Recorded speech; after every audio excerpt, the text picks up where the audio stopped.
औज़ु बिल्लाहि मिनश्शैतानिर्रजीम। बिस्मिल्लाहिर्रहमानिर्रहीम। अस्सलामु अलैकुम वरहमतुल्लाहि वबरकातुहू। मोहतरम सामीन, अभी कुछ दिन पहले मैंने एक छोटी सी वीडियो अपलोड की थी, क्योंकि वो मेरे चैनल की पहली वीडियो थी और सिर्फ़ वो इसलिए मैंने अपलोड की थी ताकि मेरा मौजू और मेरी बात आप पहले से पहले ही समझ जाए कि मैं किस मौजू पे आपसे बात करना चाहता हूँ। और दोस्तों, सिर्फ इसी वजह से मैंने वो वीडियो छोटी सी 3 या 3.5 मिनट की मैंने अपलोड की थी। हालांकि आज हमारा मौजू शुरू हो रहा है, आज हमारी तारीख पे बात शुरू हो रही है, तो इसी सिलसिले में मैं आपसे बात करने के लिए आया हूँ। दोस्तों, आज मैं आप हजरात के सामने तारीख़ इस्लाम की वो बात पेश करने के लिए आया हूँ, बताने के लिए आया हूँ जो हम आम लोग बहुत कमी के साथ जानते हैं, क्योंकि हमारी ज़िंदगी में हमारे इतने मशगूलियात हैं और हम इतने मशगूल रहते हैं अपने मशगलों के अंदर, अपने रोज़मर्रा के अंदर, कि हम मुश्किल से पढ़ पाते हैं कि हमारी तारीख़ क्या है। और कुछ भी मतलब हम अगर पढ़ने के लिए बैठे तो हमें वो टाइम नहीं मिल पाता। तो मैं इसीलिए छोटी छोटी किस्तों में आपसे वो बात करूँगा। तो आज मैं बात शुरू कर रहा हूँ, ये सिर्फ तारीख़ इस्लाम के ऊपर बात है। तो चलो मेरे दोस्तों पहले मैं आपसे एक बात और बता दूँ कि मैं इस चैनल पे पहली बार आया हूँ और पहली बार मैं ही कुछ आप लोगों से तारीख़ के ऊपर बात करना चाह रहा हूँ। तो आप सभी से मुक़द्दिमाना दरख्वास्त इल्तिमास करता हूँ कि अगर आप मेरे चैनल को लाइक और सब्सक्राइब करेंगे तो उससे मुझे भी हौसला मिलेगा। तो आप सभी से दरख्वास्त है कि वो लाइक और सब्सक्राइब कर दें। बहरहाल शुक्रिया दोस्तों। सामीन, चलो बिना देरी के मैं आपको लेकर चलता हूँ थोड़ी सी तारीख़ के अंदर। दोस्तों, जिसको आज हम सऊदी अरब के नाम से जानते हैं, दरअसल इसका पहले जो नाम था वो खालिस अरब नाम था। बाद में इसमें सऊदी लगा, वो मसूद बादशाह। अब वो कैसे लगा, वो ने बादशाह कैसे कायम की, फिर उसके साथ जंगें हुई, तातारियों के साथ जंग हुई, तो कैसे कैसे उसने वहाँ के जजीरे, वहाँ के जो इलाके हैं वो उसने अपनी जंग से जीते। उसके बारे में खैर जब हम वो बात होगी तो उसके बारे में तब बात करूँगा आपसे। फ़िलहाल मैं आपसे खालिस अरब की बात कर रहा हूँ, क्योंकि तारीख़ जो हमें मिलती है इस्लाम की, वो तारीख़ सही मायनों में हमें अरब से ही मिलती है। तो चलो दोस्तों, अरब के जो माना आते हैं वो सहरा और बियाबान, गारो ज़मीन के आते हैं। दरअसल जिस सदी की मैं आपसे बात कर रहा हूँ, उस वक्त अरब के अंदर 3 किस्मों की कौमें होती थी। और वो 3 किस्मों की कौमें कैसी होती थी वो भी आपको बताता चलूँ। पहली जो कौम थी वो थी अरब बायदा, यानी वो कौमें जो कि नाबैद हो गई और तारीख़ में उनका कोई ख़ास नामो निशान भी नहीं मिलता और ना कोई उनकी कोई ख़ास मालूमात मिलती है। तो उसके ऊपर बात ही क्या करनी है फिर। अब बात करते हैं दूसरे नंबर पे अरब बायद, अरब आरिबा। अरब आरिबा ये वो कौम है जिसकी नस्ल, ये किसकी नस्ल से है? ये यारूब बिन यज़्ज़ब था। यारूब बिन यज़्ज़ब नाम का एक इंसान था, उसकी कौम में से निकले हैं ये। इनको अरब आरिबा कहते हैं और इनको जो है हक्कानी अरब भी कहते हैं। खैर ये तो हो गई। अब मैं आपको ले जाता हूँ तीसरे नंबर पे। तीसरे नंबर पे जो आती है वो है अरब मुस्तारिबा। अरब मुस्तारिबा ये सैयदना इस्माईल अलैहिस्सलातु वस्सलाम की नस्ल से हैं और इनको अदनानी अरब भी कहते हैं। इनका जो गहवारा था वो मुल्क यमन था अब इनमें दो कबीले थे जिन्होंने बहुत शोहरत हासिल की और ये मुख्तलिफ ज़मीन के हिस्सों में फैले, बढ़े और तरक्की याफ्ता हुए और फिर इनमें दो शाखें बनी। ये मशहूर भी हुई हालांकि दोनों शाखें। चलो जब बात चल रही है तो मैं आपको इन शाखों के बारे में बताता भी चलूँ। जो इन शाखों के बारे में मैं आपसे बता रहा हूँ ये बहुत मशहूर शाखें हुई जो दो कबीलों में शुमार की जाती है। पहला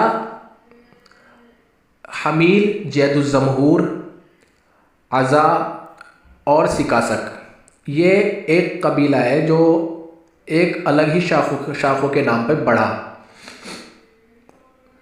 अब बात करते हैं दूसरे की।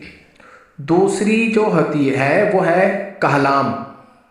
अब कहलाम के अंदर भी कुछ शाखें हैं जैसे कि हमदान, अनमार, मज़हक, ज़ै, हिंदा, लहम, जज़ा, अज़, औज़, खज़रज और औलाद जमना। अब इन्होंने मुल्क शाम के अंदर बादशाहत कायम की। मुल्क शाम ये पहले सब अरब के अंदर ही आता था, अभी ये बाद में डिवाइड हुआ अलग अलग। अब जब इन्होंने बादशाहत कायम की तो फिर ये इनका एक नाम लगा या लक़ब लगा इनका, जो आले गस्सान के नाम से मशहूर हुए। चलो थोड़ा और आगे चलते हैं। अभी मैंने बताया अरब मुस्तारिबा हज़रत इस्माईल अलैहिस्सलाम की नस्ल से जो आई। अब ये यहाँ कैसे आई वो मैं आपको थोड़ा तफसील में बताता हूँ। हज़रत अब्र इब्राहीम अलैहिस्सलाम ईरान के शहर ऊर के बाशिंदे थे और ये यहाँ से जाकर हीरान शहर में बस गए और फिर वहाँ से फ़िलिस्तीन में जाकर दावत व तबलीग का काम शुरू कर दिया और इसी को अंजाम देने में लग गए। फिर एक बार आप मिस्र तशरीफ़ ले गए। अब जब मिस्र तशरीफ़ ले जा रहे थे तो इनकी जो बेगम, इनकी जो अहलिया थी सारा नाम की, तो वो भी इनके साथ थी। तो वहाँ फ़िरौन नामी शख्स था एक। उस फ़िरौन नामी शख्स ने आपकी बीवी सारा की खूबसूरती के बारे में जब सुना और जब उसको लोगों ने बताया कि वो बहुत खूबसूरत है तो वो बदनीयत हो गया। उसने बहुत कोशिश की कि किसी न किसी बहाने से उनसे मुलाकात की जाए, मतलब उनका फ़ायदा उठाया जाए, और गलत उसने अपने दिमाग में ख़यालात डाले और किसी बहाने से हज़रत सारा को जो है दरबार में उसने बुला लिया। खैर हज़रत सारा उसके दरबार में हाज़िर हुई और उसने हज़रत सारा के साथ कुछ गलत विचार ज़ाहिर करने चाहे। तो हज़रत सारा ने क्या किया? हज़रत सारा ने अपनी इज़्ज़त की दुआ अल्लाह से मांगी। अल्लाह से दुआ मांगी कि अल्लाह मेरी इज़्ज़त की लाज रख, मेरी इज़्ज़त बचा। और अल्लाह ने उनकी दुआ की लाज रखी और फिर अल्लाह ने उस फ़िरौन की अक़ल भी दुरुस्त की। और हालांकि उसने हाथ पैर पीटने लगा वो फ़िरौन, लेकिन जब अल्लाह को किसी को अक़ल देनी होती है, जब अल्लाह को किसी को हिदायत देनी होती है तो वो कैसे भी दे देता है। और जब फ़िरौन को अक़ल आई तो वो सारा की नेक दिली से इतना मुतासिर हुआ कि उसने अपनी लड़की हाजरा, कौन हाजरा? ये फ़िरौन की वही लड़की, फिर वही फ़िरौन की लड़की हाजरा को सारा की खिदमत में इसने पेश नज़र कर दिया। और फिर सारा ने क्या किया? और सारा ने हाजरा को हज़रत इब्राहीम अलैहिस्सलाम की खिदमत में बतौर निकाह पेश कर दिया। खैर फिर ये वहाँ से वापस फ़िलिस्तीन तशरीफ़ लेके आ गए। अब जब ये यहाँ पे आ गए फिर हज़रत हाजरा से हज़रत इस्माईल पैदा हुए, जबकि सारा से कोई औलाद पैदा ही नहीं हुई। और सारा को ये बात बहुत अजीब लगती थी कि हाजरा को अल्लाह ने बेटा दे दिया और मुझे कोई बेटा नहीं हुआ, तो उसको ये बड़ी अजीब लगता था। इसी वजह से सारा ने हज़रत इब्राहीम से कहा कि आप इस्माइल को और हाजरा को किसी दूसरी जगह ले जाकर बच जाएं। चुनाचे हज़रत इब्राहीम हुजाज आ गए। ये हुजाज क्या है? ये वही जगह है जहाँ आज बैतुल्लाह शरीफ है, लेकिन उस वक्त नहीं था ये वहाँ पे। खैर हज़रात, अगर हज़रत इब्राहीम की मुकम्मल ज़िंदगी पर रोशनी डालूँगा तो बात तवील हो जाएगी और हमारा मौजू हमसे भटक जाएगा, तो मुझे मौजू पे ही रहना है। और इसीलिए मैंने कुछ तारीख़ के चंद हिस्से खोले हैं ताकि आप सबको मेरी बात समझ में आ जाए कि मैं आपसे क्या बात कर रहा हूँ। दोस्तों अजीज़ों, अल्लाह की मसलहत सिर्फ अल्लाह ही जान सकता है, ये हकीकत है। और ये सब निज़ाम दुनिया समझना सिर्फ अल्लाह ही समझ सकता है, ये हमारी अक़ल से परे है। अब देखो, अल्लाह के हुक्म से हज़रत इब्राहीम अपने इस्माइल और अपनी बीवी हाजरा को इस बियाबान सहरा में छोड़ा है। किस बियाबान सहरा में? वो वाक़या हज़रत इब्राहीम का शायद आपने सुना होगा या पढ़ा होगा कि अल्लाह के हुक्म से अल्लाह ने हुक्म दिया कि जाओ उनको वहाँ छोड़ाओ। तो हज़रत इब्राहीम अपनी हाजरा को, अपनी बीवी और अपने बच्चे को सहरा में छोड़ा है।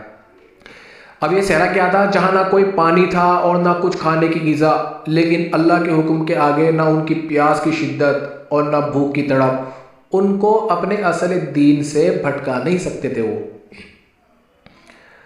खैर, ये छोड़कर हज़रत इब्राहीम अपनी बीवी और बच्चे को सहरा के अंदर वापसी निकल आए। और जाते जाते हज़रत इब्राहीम ने उनको सहरा में जब छोड़ा तो उनको पता क्या दिया? उनको सिर्फ थोड़ा सा पानी और कुछ चंद खजूर देकर वहाँ से निकल आए। लेकिन वो चंद खजूर और वो मुख्तसर पानी कब तक उनकी प्यास और भूख बुझा सकता था? और हज़रत इस्माइल भी बहुत छोटे थे।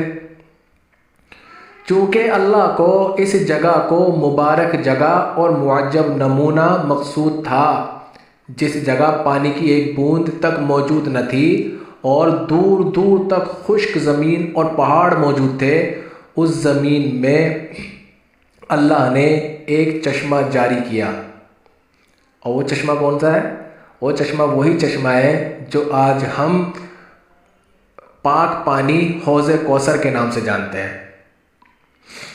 उस ज़माने में लोग अक्सर अपनी बस्ती वहीं बसाते थे जहाँ पानी मौजूद होता था। अब जब लोगों को पता चला कि वहाँ भी पानी है तो लोगों ने अपनी बस्तियाँ वहाँ भी बसानी शुरू कर दी। लोग देखते देखते वहाँ बसने शुरू हो गए।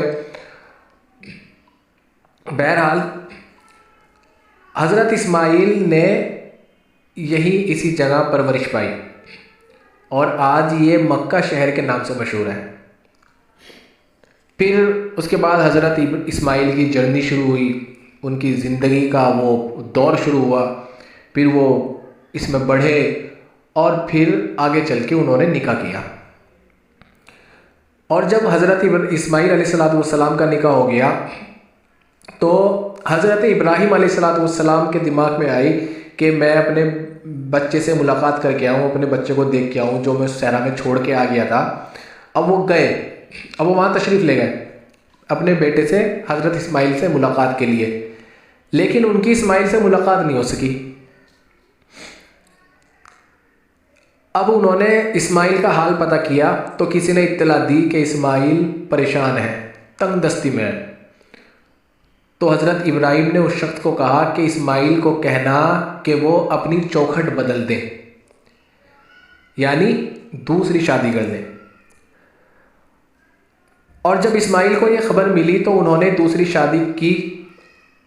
और फिर जब दोबारा मुलाकात के लिए हज़रत इब्राहीम ने सफ़र किया और जब वो यहाँ पहुँचे और उन्होंने फिर मुलाकात करनी चाहिए, लेकिन उनकी फिर दोबारा मुलाकात नहीं हो सकी। उन्होंने फिर अपने बेटे इस्माइल का हाल पता किया तो इत्तला मिली कि वो अब सुकून में है।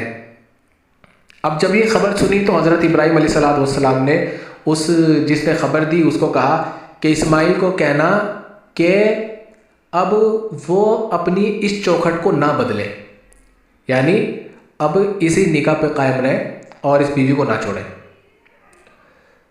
बहरहाल दोस्तों, चलो और आगे चलते हैं।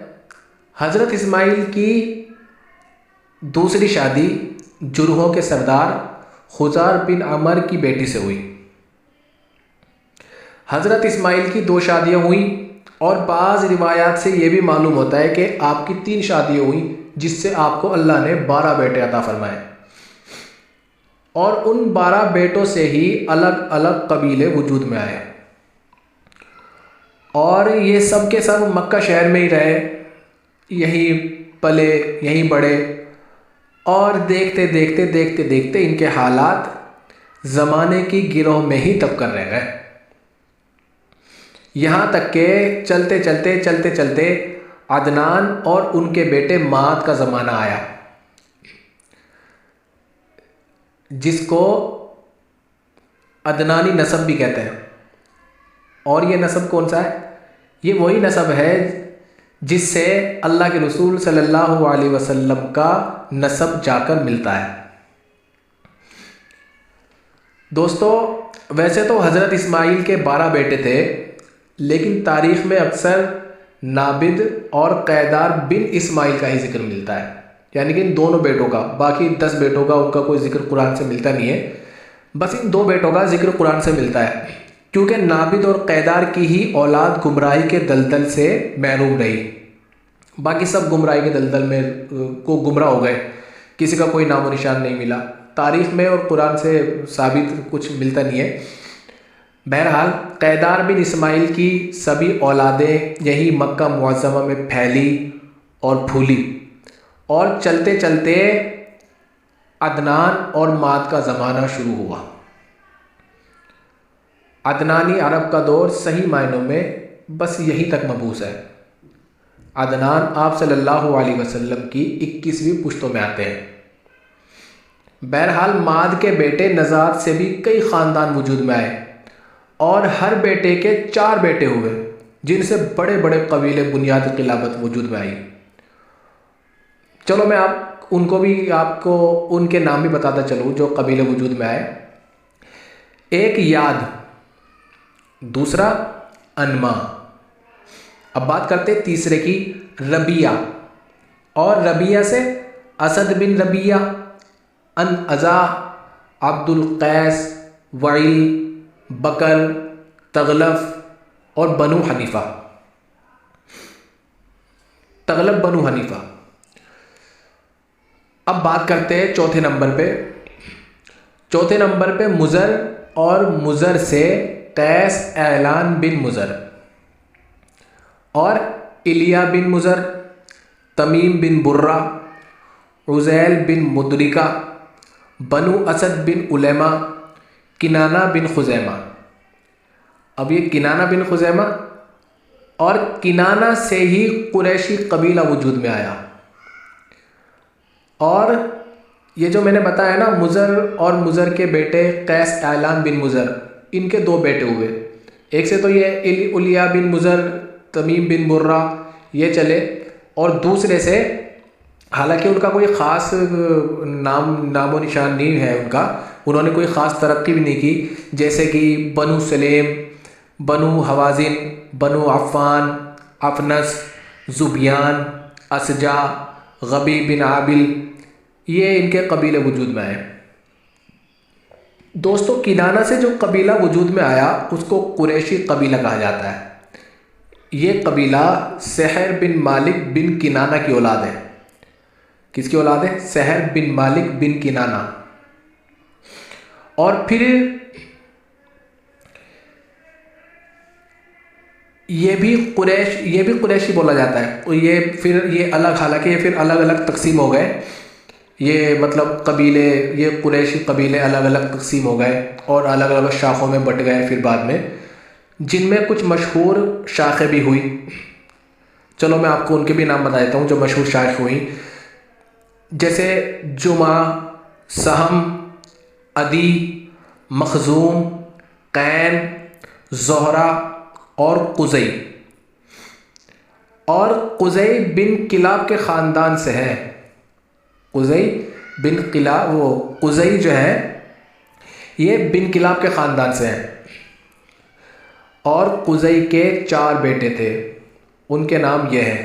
ये कुज़ई कौन, जिनके बारे में मैंने अभी बताया ना, ये इनके 4 बेटे। अब उनके नाम क्या है? पहला अब्दुद्दार, दूसरा असअद बिन अब्दुल उसा और तीसरा अब्द मुनाफ। और इनमें ये अब्द मुनाफ, इनमें से अब्द मुनाफ के 4 बेटे हुए, यानी कि इनके तीनों बेटों में से जो तीसरे बेटे अब्द मुनाफ है, इनके 4 बेटे हुए, जिनके नाम ये हैं अब्दुल शम्स, नौफल, हाशिम और अब्दुल मुत्तलिब। ये किसके? ये अब्द मुनाफ के बेटे 4। और इन्हीं से 4 ज़ैली कबीले वजूद में आए, जैसे अब्दुल शम्स का कबीला, जैसे नौफल का कबीला, जैसे अब्दुल मुत्तलिब का कबीला और जैसे हाशिम का कबीला। हालांकि ये सब कुरैश में ही है, कुरैशी बोले जाते थे, कुरैशी कबीला, लेकिन ये हो गए डिवाइड अलग अलग। और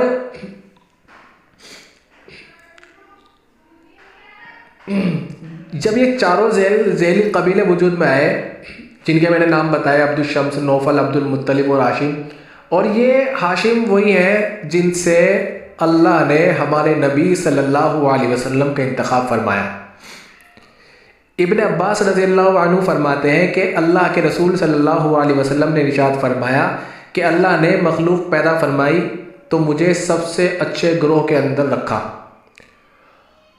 और फिर कबाइल को चुना तो मुझे सबसे अच्छे कबीले में बनाया, फिर घरानों को चुना, और जब घरानों को चुना तो मुझे सबसे बेहतर घराने में बनाया, और फिर फरमाया लिहाजा मैं अपनी ज़ात के एतबार से सबसे अच्छा हूँ और घराने के एतबार से भी सबसे बेहतर हूँ।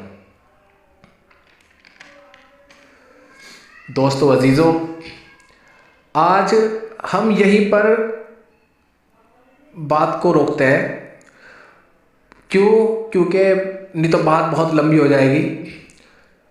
मैं हालांकि कई किस्तों में आपसे इस बारे में बात करूंगा, तो अगली किस्त जो है मैं आपसे कल इंशाल्लाह उसको तैयार करके आपके सामने पेश करूंगा, और आपको बताऊंगा कि जिस वक्त जज़ीरतुल अरब पर इस्लाम रोशन हुआ उस वक्त के वहाँ हालात क्या थे। फ़िलहाल आज के लिए मैं अपनी बात यहीं पर रोकता हूँ। और दोस्तों अजीज़ों, अगर मेरे कहने, बोलने या समझाने में कुछ गलती मुझसे हुई हो, या आपको लगे कि मैंने ये बात गलत इस तरह की बोली है, ये इस तरह की सही है, देखो मैं भी इंसान हूँ, इंसान से गलती हो जाती है, तो आप मुझे नीचे कमेंट में लिखकर बताएं ताकि वो मेरी गलती भी दुरुस्त हो जाए और मेरी भी हौसला अफजाई हो जाए, क्योंकि मैं भी एक तालिब इल्म ही हूँ तारीख़ का। बस मोहतरम हज़रात, आज के लिए इतना ही। अस्सलामु अलैकुम वरहमतुल्लाहि वबरकातुहू।